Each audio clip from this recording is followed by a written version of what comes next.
Vocês têm olhos, mas não veem, têm ouvidos, mas não ouvem? Ou é o coração de vocês que está bloqueado, endurecido? A cognitividade de vocês que está travada? Não esqueçam o contexto nunca. Então, Jesus, agora na prática, depois de ter dito: olha, cegueira não é uma coisa que acontece só nos olhos. A verdadeira cegueira acontece na mente, no coração.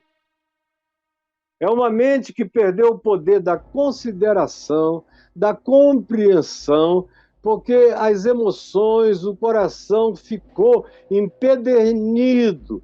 Por isso houve um travamento cognitivo. Os olhos não veem, o ouvido não consegue ouvir, discernir, compreender. Você repete, repete, repete. Quanto mais você explica, mais odiado você é. Esse é o contexto.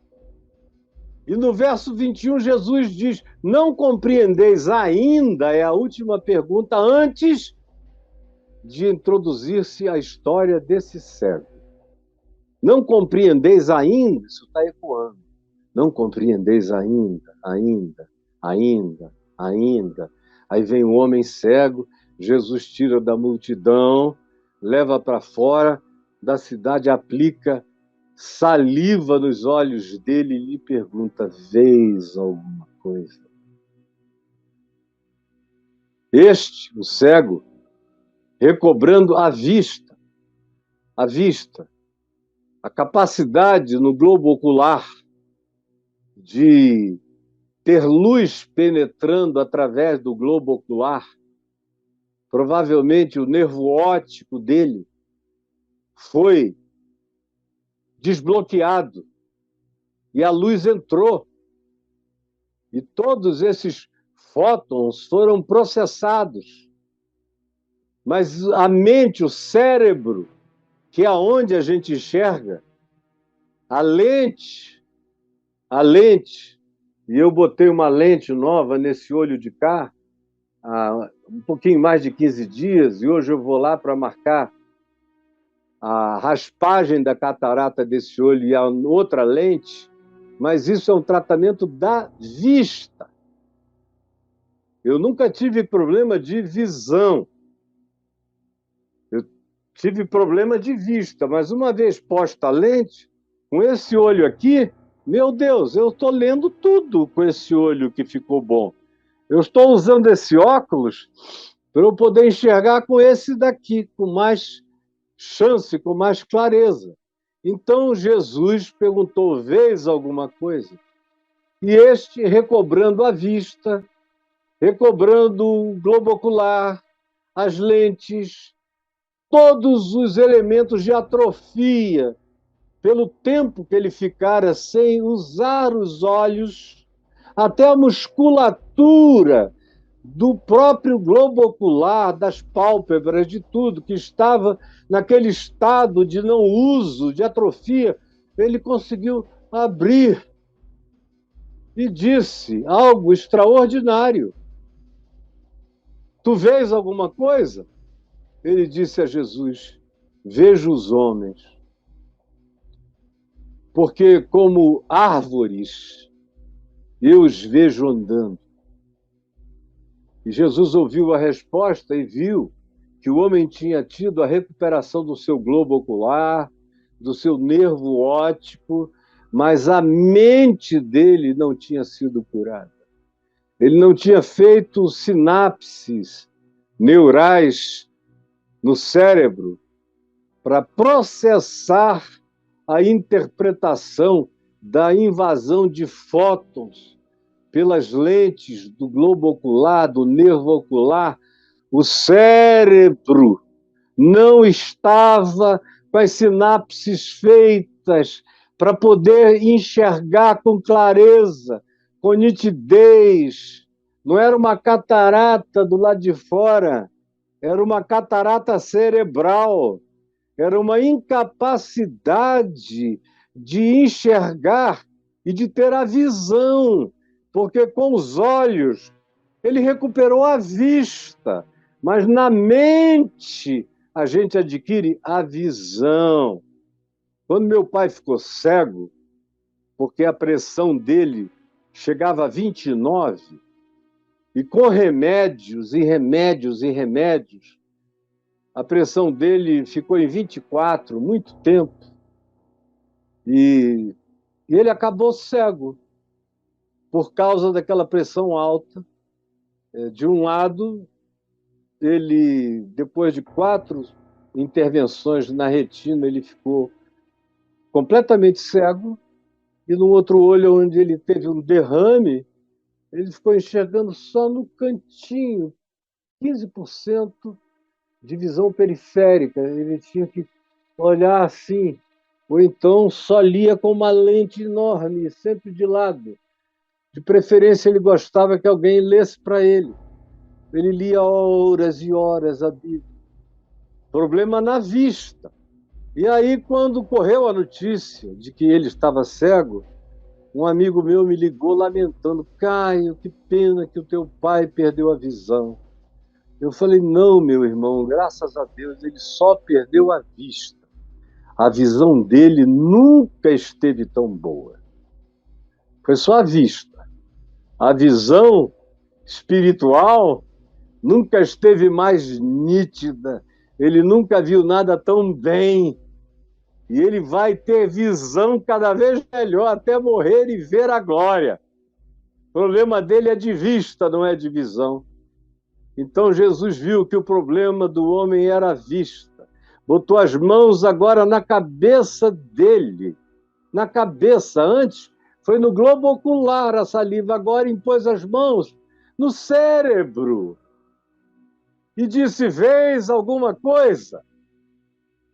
Essa mão que imposta cria sinapses nos pontos exatos e recupera a visão do homem. E ele responde, diz o texto, recobrando a vista por inteiro, ou mais precisamente a visão.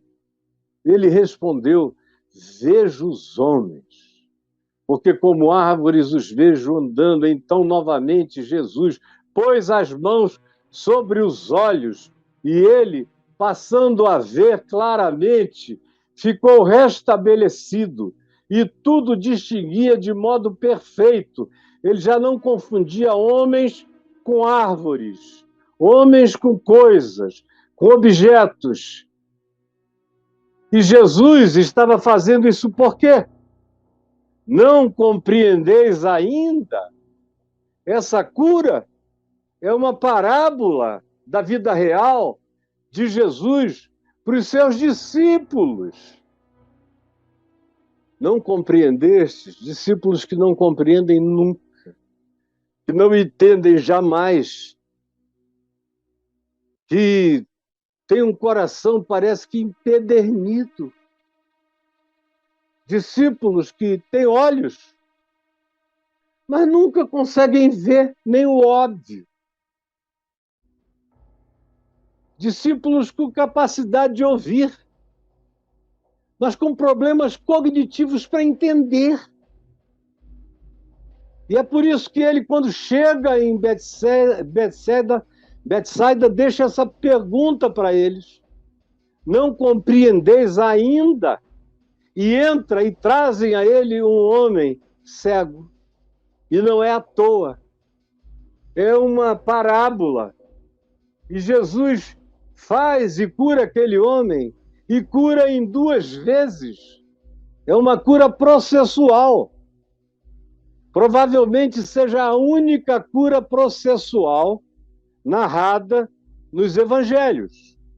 Porque em João 9, o cego de nascença é curado instantaneamente. Lavou-se no tanque de Siloé e viu tudo e ficou desesperado de alegria, de gratidão. E todos os outros que saíram correndo, eu vejo, os paralíticos, que de repente se diz de um salto pôs-se em pé, ou o cego Jericó, Bartimeu, cego mendigo, que foi curado e instantaneamente voltou a ver. A ênfase é quase sempre no instantaneamente. E imediatamente aconteceu. E ficaram os leprosos purificados na hora. Lázaro morto, podre, vem para fora e ele sai completamente restaurado. Não houve processualidade.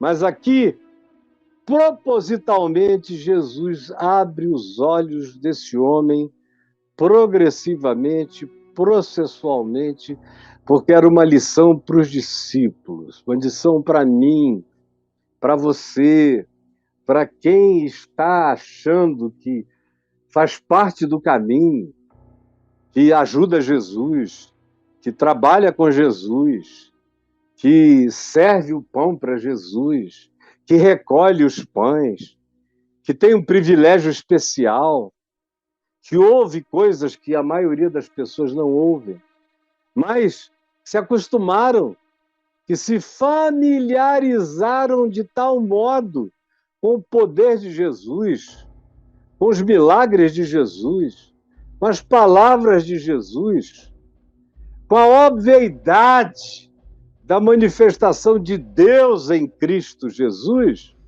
que foram ficando embrutecidos, porque o convívio pode embrutecer.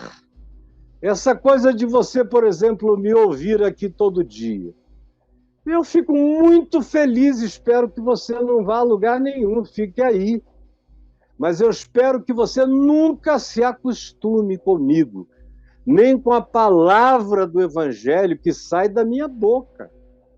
Porque no dia que você se acostumar com essa palavra simples do Evangelho, que eu prego todos os dias, para milhares de pessoas, é a minha vida inteira, com toda a alegria do meu coração, esse é o prazer dos prazeres, esse é o gozo dos gozos da minha vida.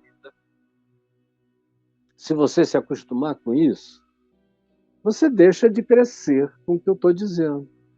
Se a minha mulher se acostumar com isso, eu sou mulher do Caio, durmo do lado dele, faço amor com ele, ela começa a perder na mesma hora, porque tem um monte de coisas que, se ela não me ouvir todo dia também, eu não saio daqui com vontade de pregar para ela. Eu vou sair daqui hoje correndo para ir ao médico, só vou vê-la à noite. E provavelmente a gente vai conversar sobre muitas coisas. Mas se ela não assistir o Papo de Graça, provavelmente sejam tantas as coisas que a gente conversa que eu não venha nem a dizer o que eu falei para vocês hoje aqui. E ela, se não assistir, se não procurar, pode ir ficando para trás, ficando atrasada em relação a muita gente que está crescendo todo dia. Mas toda vez que eu encontro alguém que diz, o Caio, eu ouço todo dia, a minha vida inteira, eu sei que, em geral, essa pessoa já parou de ouvir. Mesmo quando ela ouve, ela está ouvindo como aqueles discípulos, que têm ouvidos, mas não ouvem, têm olhos, mas não veem, não compreendem mais tudo, não discernem, se acostumaram. Esse costume embrutece a cognitividade, dá as coisas como óbvias. A expressão em inglês é a pessoa passa a achar que aquilo está garantido. Take that for granted. Fica pensando que aquela compreensão está garantida e não está. Você pode se embrutecer, você pode descompreender, você pode perder a sutileza da compreensão. E foi o que Jesus ensinou àqueles discípulos que estavam com ele ali, dizendo a eles, olha, me digam, me respondam, o que está acontecendo com vocês? Que empobrecimento, que coisa estranha é essa que tomou conta da alma de vocês, do entendimento? Não se acostumem comigo, senão vocês vão perder a visão da vida. Vocês não serão mais cegos, mas vocês não terão a visão do Evangelho. a nitidez da compreensão. Vocês vão confundir gente com árvore.